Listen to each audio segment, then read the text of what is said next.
Welcome to the Finding the Magic podcast, where books come alive. I'm Tricia Copeland, a fiction author and host of this show. If you love books, finding great reads, and hearing about the story behind the story directly from the authors, this is the place for you.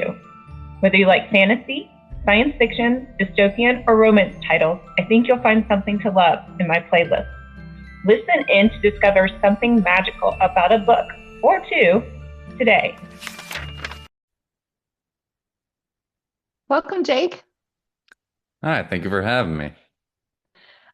I'm excited that you're here. Jake Lynch is back with us. He was here in season four, episode 4, with your first book, Broken to Beautiful. And now you have a new release. And now it was in my head. And now I'm going to have to look at the name of it, The Lost Saint. And the series is the Lost Saint series. Is that correct?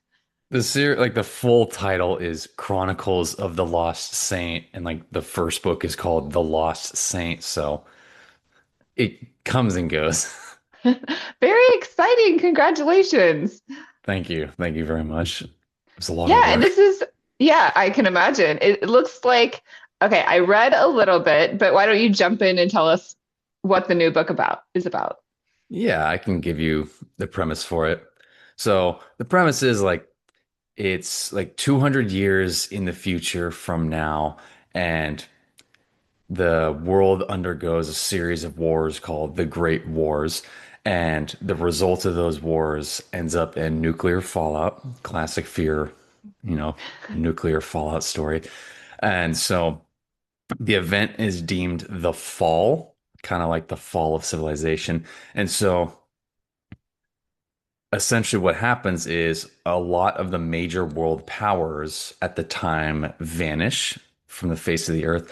And so the world descends into a modern medieval ages, like kind of like the movie The Book of Eli, if you ever watched that, I to haven't, where but yeah. okay. So basically like bullets and guns are rare and swords and bows and arrows become commonplace again as the world like goes back to like the medieval times but with some futuristic technology in there.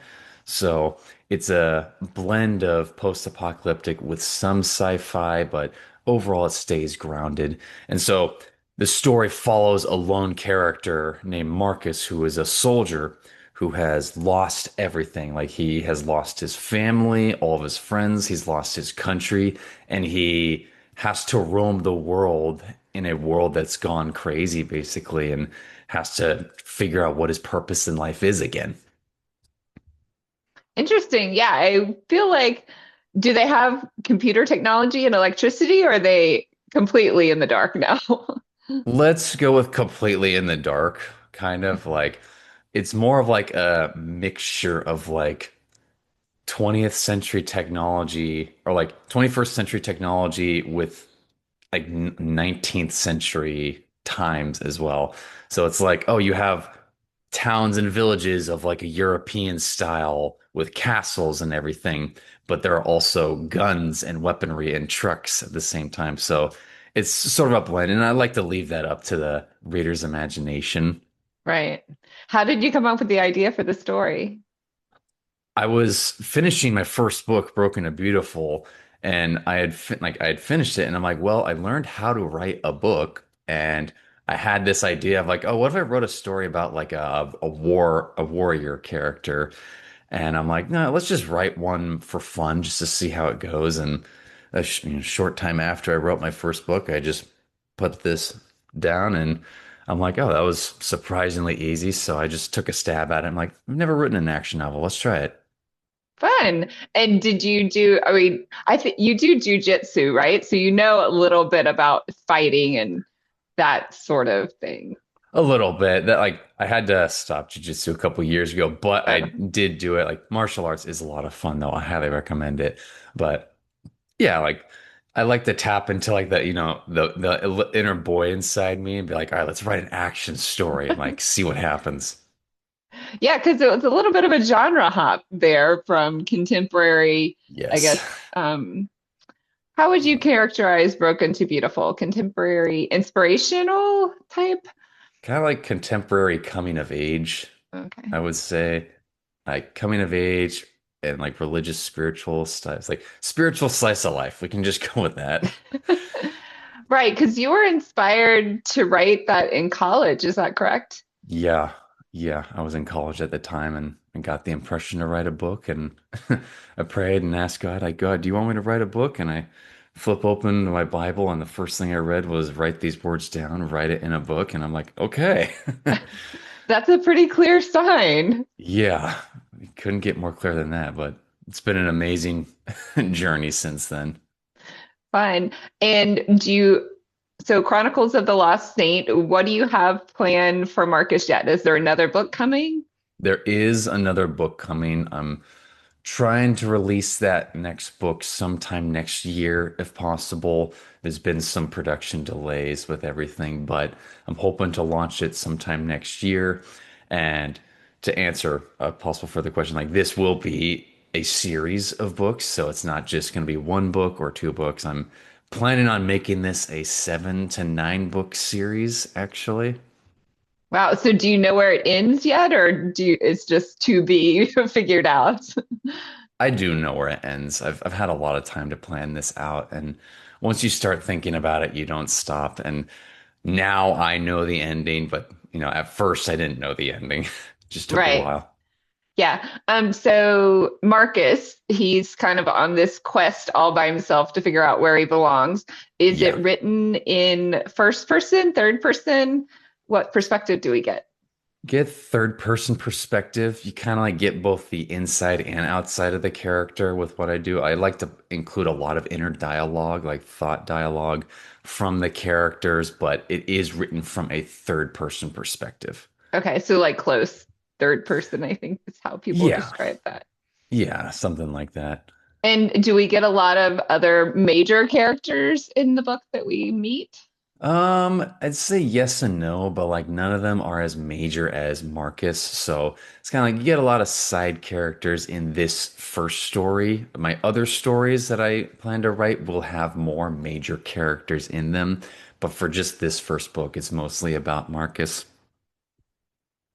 Yeah, that would be hard to be just like, okay, I don't know what to do now. I don't know where I belong. I and maybe people, I think in that 20 to 25-year-old, even sometimes into 30, I think that's a very common theme. Were you going for like an analogy to those themes of kind of new adult?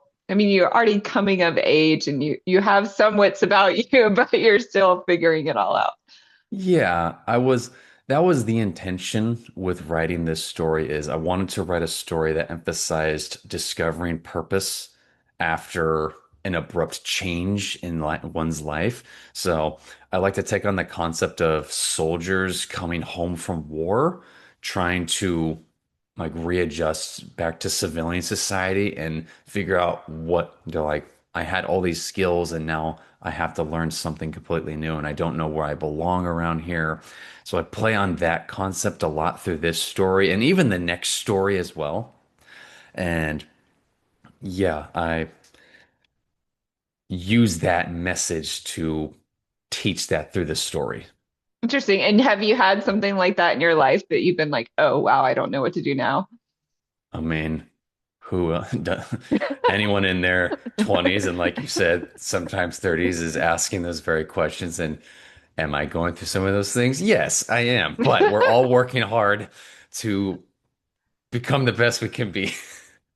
Nice. Yeah, most of us have been there. So, Yeah. and I think the next book is called The Soldier and the Mother. Is Marcus still, or maybe the mother and the soldier? I got that backwards. But is Marcus still the soldier? And so is he that Yeah. main character? Yeah, he is. So, like in the next story, there's two main characters, Marcus and a woman named Lila. So, I'll give you a quick synopsis of that story. In the next story, Marcus encounters a civilization that has been untouched from all the worldwide destruction. And so he encounters this woman named Lila who, like, she comes from a high noble family and it's a society that values hierarchy and gender roles very strictly. And so because there was a massive decrease in population of the world, there is a need for procreation to occur. And so women who physically can't bear children get tarnished on, they get persecuted in a way. And so this woman, Lila, she finds out that she's barren. And since she's from a noble family, she gets discriminated against. And so she meets Marcus, and the two of them help each other kind of because Marcus struggles with dealing with his past, but also finding out where he still belongs in the world and how he struggles to readjust to civilian society and everything. So a little bit of a spoiler alert, Marcus does find someplace in book one. In Or a way, like he does he does, find this community in book one, or is that completely separate? he finds a new purpose for himself. Like he finds that he's still useful, that he is still needed in the world.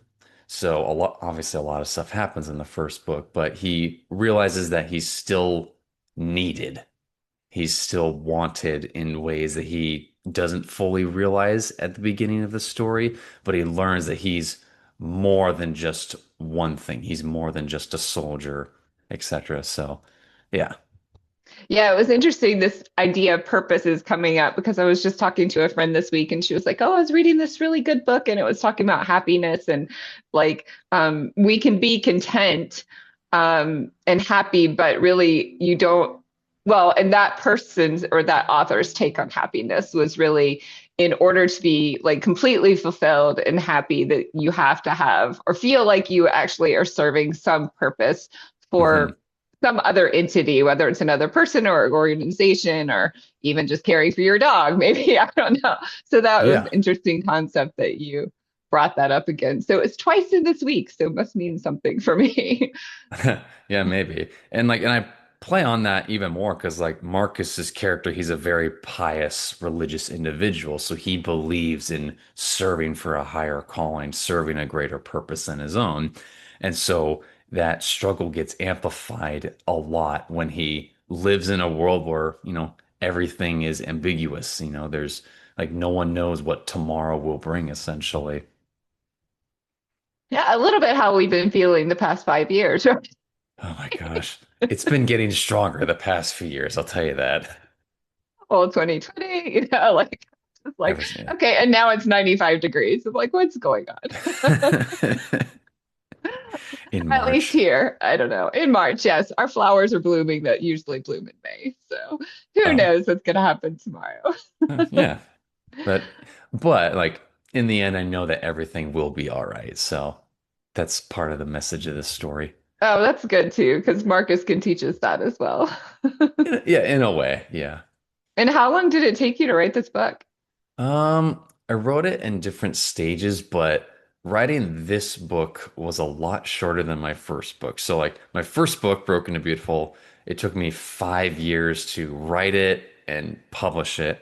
This book took me like a few months to write it and then like a roughly a year to publish it, I would say. So it was not that hard actually.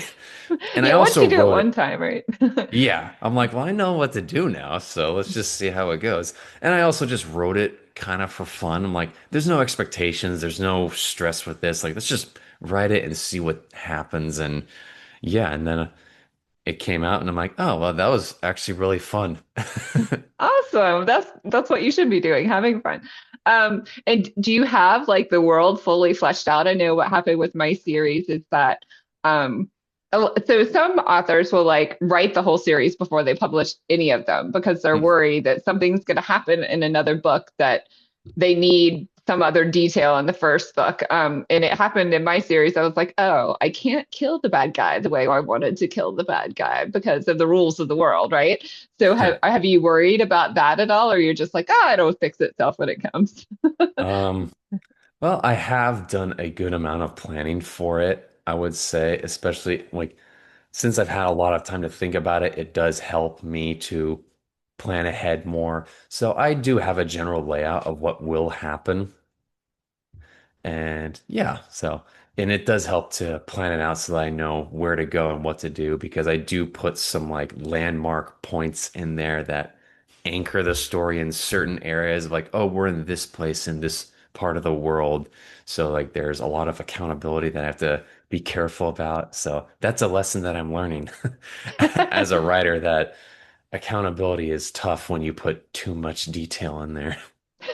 Yeah, especially like for a just futuristic dystopian type thing. Yeah. Like, I mean, some of the buildings might still be there that were here now, and some of them may not be. And Yeah. yeah, And I add a timeline into my story. So like I have a timestamp for like every single chapter.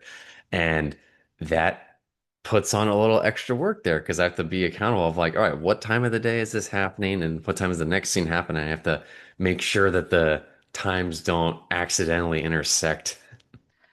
that's kind of hard. Yeah, I had some problems with in my book. I used to because it was like a past something that happened in the past. So I had to get like download a full calendar from that year and like Yeah. mark out so I didn't mess up like what was happening. So yeah, that Yeah. can be tedious. It can be tedious, but as long as you like it, then it's okay. But yeah, as long as you're having fun doing it. That's wonderful.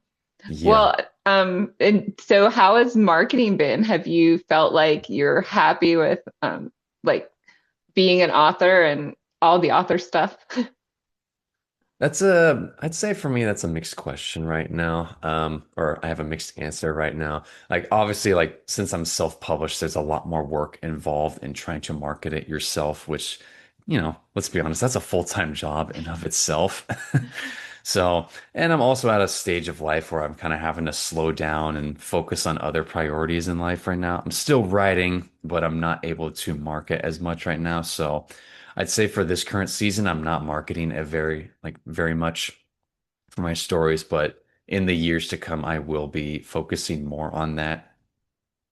Well, and as the series starts growing, I think it feels like it gains more momentum when you have a series. So. Exactly. And as Exactly. and dystopian with nuclear war is pretty safe. As long as we don't have a nuclear war, you'll be fine.